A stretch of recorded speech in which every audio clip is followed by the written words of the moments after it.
Hi friends! Thanks for tuning in. If you like this video, please give it a like, comment below, and take a moment to subscribe to our channel. Esplanade Avenue is one of New Orleans' most historic and visually striking boulevards. Esplanade Avenue forms the northeastern edge of the French Quarter and stretches towards City Park, serving as a graceful transition between the city's oldest neighborhoods. The avenue was established in the early 19th century and was originally designed as a formal promenade. Its name reflects its purpose, creating a broad, tree-lined space meant for leisurely travel and social display. Over time, Esplanade Avenue became one of the most desirable residential corridors in New Orleans. Many of the homes along this route date back to the 1840s through the early 20th century.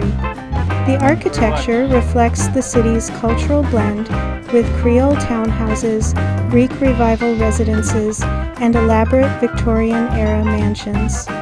Ornate ironwork, colorful facades, and deep porches line the street, creating a continuous sense of historic character. Esplanade Avenue also marks an important cultural boundary.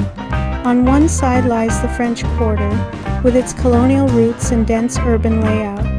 On the other is Faubourg-Marigny, one of the first suburbs of New Orleans, developed in the early 1800s as the city began to expand beyond its original walls.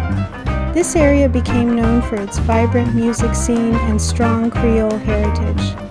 As the avenue continues towards City Park, the landscape opens up. Towering live oak trees line the neutral ground, their branches forming a canopy over the roadway. These medians were designed not only for beauty, but also to help manage traffic and drainage in a low-lying city shaped by water. During the 19th century, Esplanade Avenue was a popular route for carriage rides, offering fresh air and scenic views. In the 20th century, it became closely associated with the streetcar line that once ran its length, connecting downtown New Orleans to City Park and making recreation areas more accessible to residents. City Park itself is one of the oldest urban parks in the United States, with roots reaching back to the early 1800s. It has long served as a gathering place for festivals, leisure, and daily life, reinforcing Esplanade Avenue's role as a gateway between the city and its green spaces. Today, a drive along Esplanade Avenue offers a layered view of New Orleans history, where architecture, culture, and everyday life blend seamlessly. From the edge of the French Quarter to the approach of City Park, this avenue continues to reflect the city's enduring character and charm.